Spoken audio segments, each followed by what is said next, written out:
Okay, this is the Game is On 100 here with my review video. And this review video is the Chicago Bears Green Bay Packers game. Let's get started.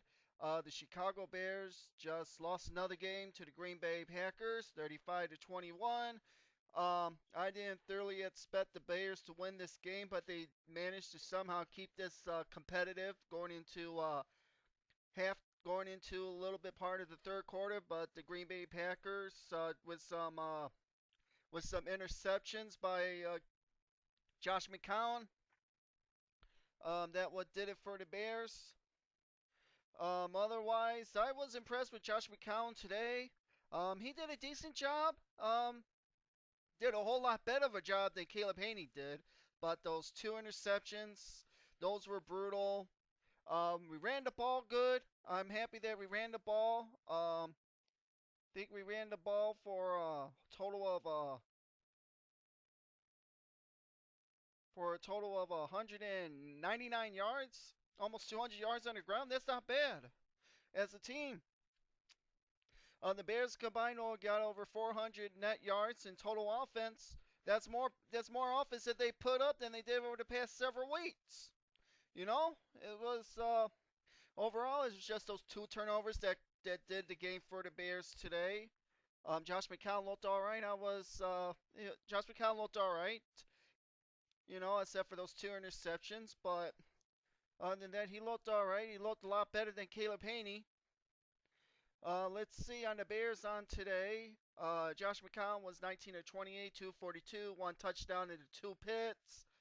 Kelly Bell, 23 carries, 121 yards. Uh, that Rookie Allen, 11 carries for 40 yards, and Josh McCown had 8 runs for 38 yards. Receiving yardage, right? Roy Williams had six receptions for 81 yards. Bennett had one catch for 49 yards. Sanzabak had four catches for 51. Um, that's pretty much it for the Bears receiving wise. Robbie Gould was 2 or 3 of field goals. He missed the one field goal of a 49 yard field goal he missed. Um, that would have been a gimme. We would have gimme a field goal, but he missed it. But otherwise, the Bears' defense, however, they contained the running game against the Packers. Yeah, Ryan Grant had 8 carries for 44 yards. Rogers had 4 carries for 18. Starks had 6 carries for 13. Um, for receiving wise, Jordy Nelson had 6 catches for 115 yards and 2 touchdowns. Julio Jones, not Julio Jones, James Jones, 4 carries, 4 catches, 50 yards, 2 touchdowns. Finley had 3 catches for 20 yards and 1 touchdown. Um, Basically, the Bears gave put up some yardage. The offense put up some yardage. I didn't complain about that. They put up some yardage, but they couldn't get enough points to win. Next week, we'll see what's going to happen with the Bears next week. If they're going to have Josh McCown start next week, or should they just let Nathan Anderle just go in the last game? I would say I would just let Nathan Anderle start the last game. Let's see what Nathan Anderle can do. Because all in all, the Bears is going to be getting in the upper. They're going to probably, if they would lose, they're going to get in for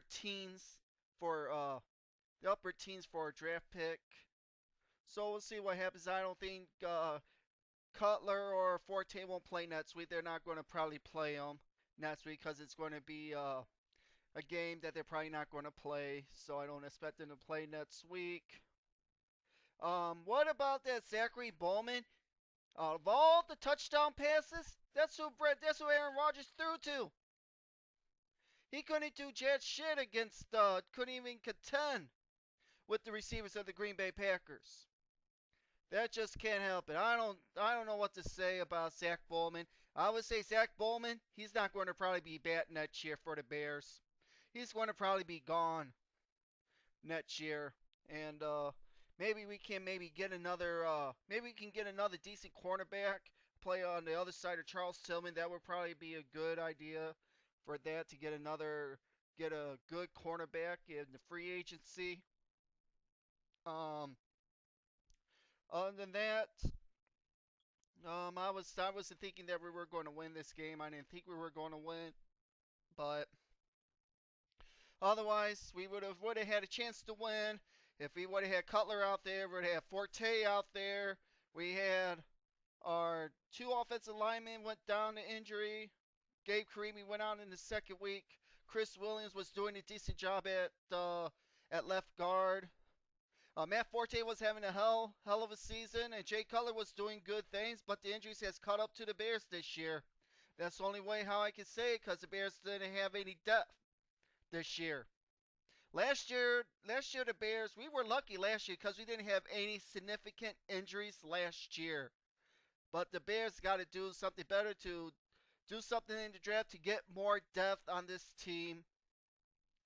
Um, well, like I said before, I wasn't too sure if we were going to win this game, but the Bears gave it a good shot and couldn't be more more opportunistic for the upcoming game. What the Bears are going to do against the Minnesota Vikings. I would just say let Nathan Anderle throw him in the last game and see what he can do. That's all I can say about that. Um, I'll be posting a review video of the Minnesota Viking games later on in the week. You guys can be expecting that. This is the Game is on 100. Later.